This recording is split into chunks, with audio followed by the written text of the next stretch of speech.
So, Bayyinah, you've come a very long way to be here in Marysville, Australia.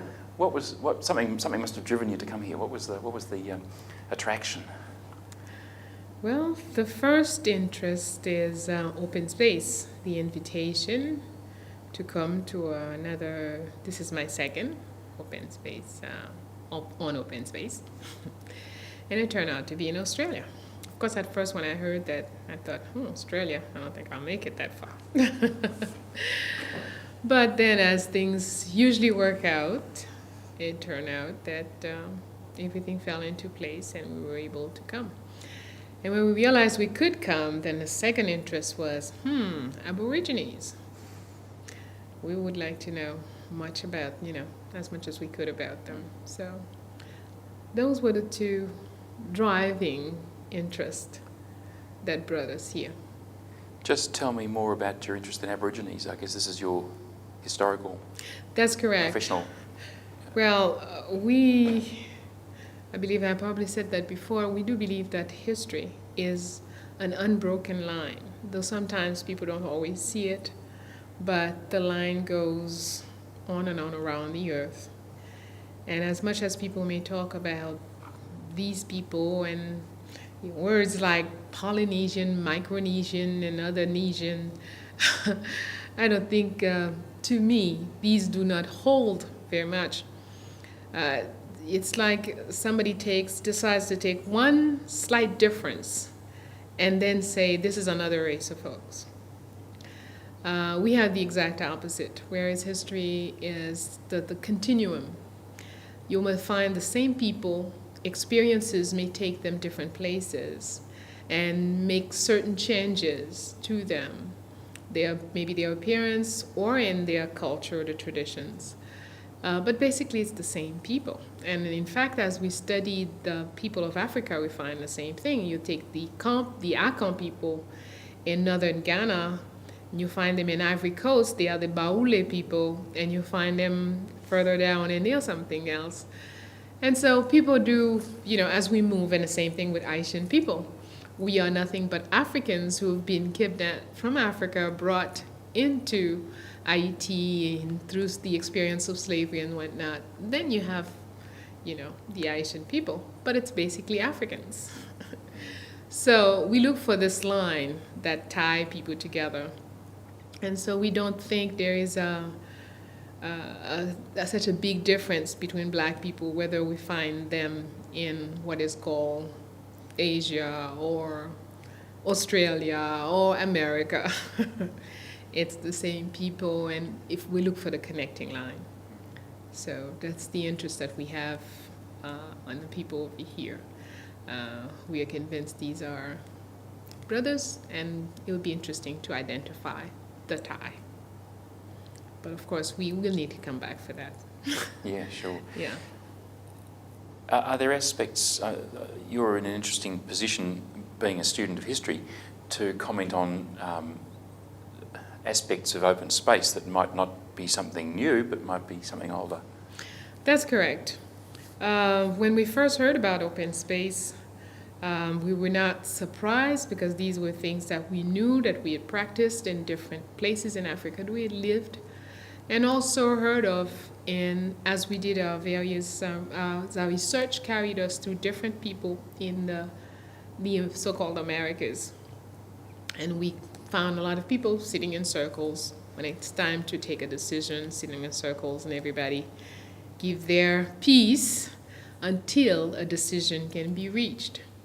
So in many ways, it was very familiar process.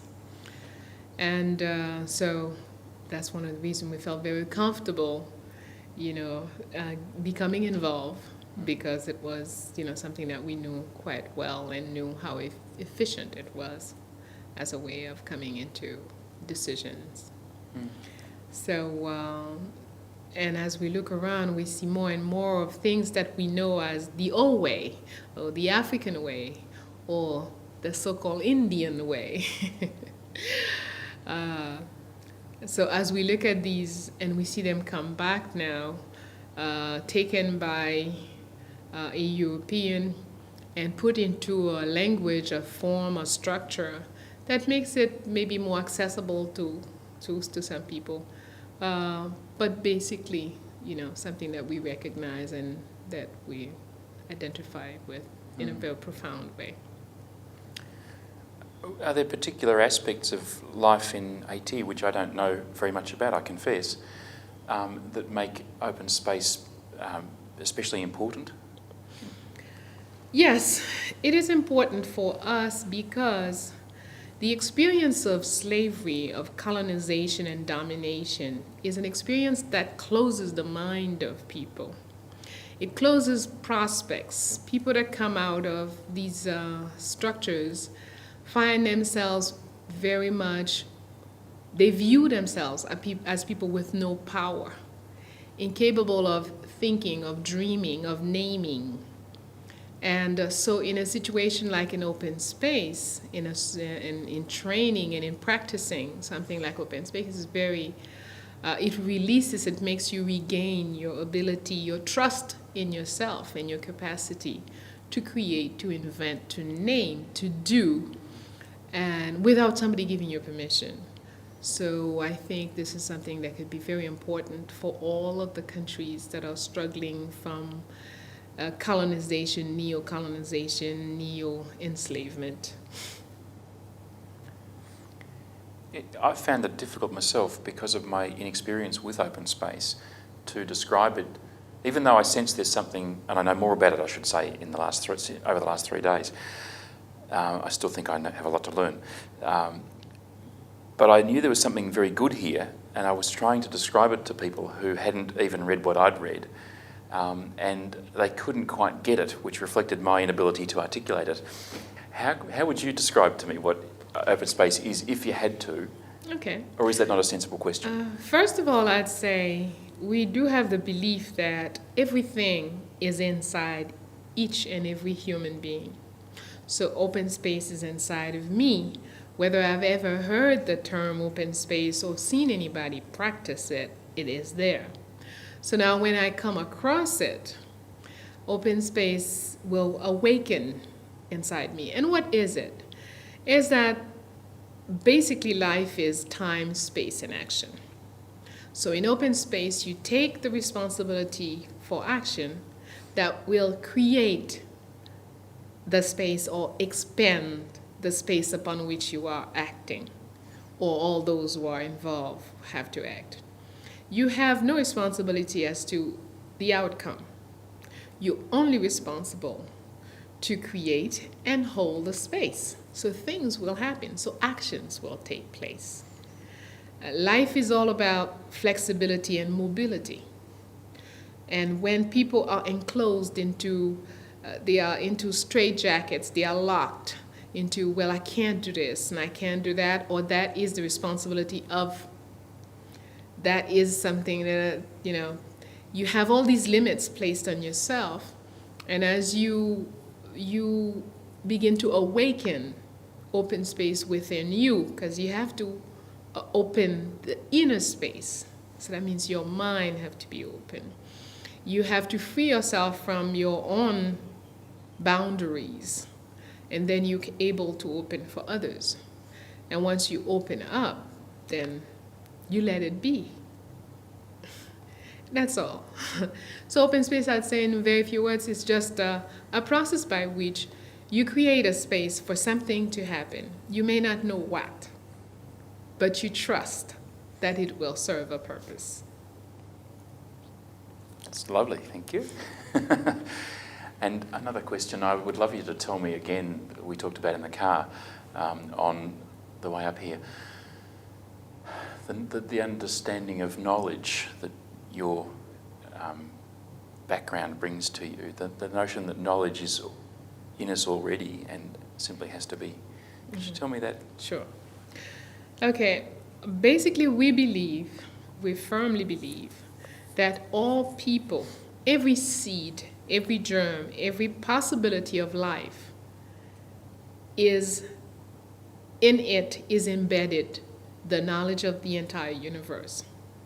A seed knows everything about the sun, about water, about earth, about people, about who will eat it and who won't. And a person has also all the knowledge of the universe. So generally, how we express it is what is going to be to make the difference between people. How we express it, basically, culture has five. You have five primary elements in the culture. You have your cosmic view, how you view the cosmos. You have the belief. Now, what you view, how you interpret that, that's your belief. Then you have your language, which allows you to share your belief with others. Then you have the traditions or customs, how you live this belief. And then you have your science. After experience of doing, then you come to know certain things. So beforehand, you can say, when I put this and that together, I will have this. So all people, all culture have these. And so the knowledge, all of this system in which we are, and I like to say, I often say to my students, culture is like a uterus, a mattress, a bag. It holds peoples and societies. It feeds us. It feeds us. But at the same time, it doesn't limit us, but how we're going to express what we have received is going to put the limitations on us. And that's how the different cultures are going to be, well, we don't like these people because, we don't like those people because. But in fact, all of us have come from the same basic stock. We have the same fundamental elements at the base. And it's just the expressions that are different. Fantastic. Yeah, thank you. What have you personally gained from the last 2.5 days so far? I know it's not finished, but... Right.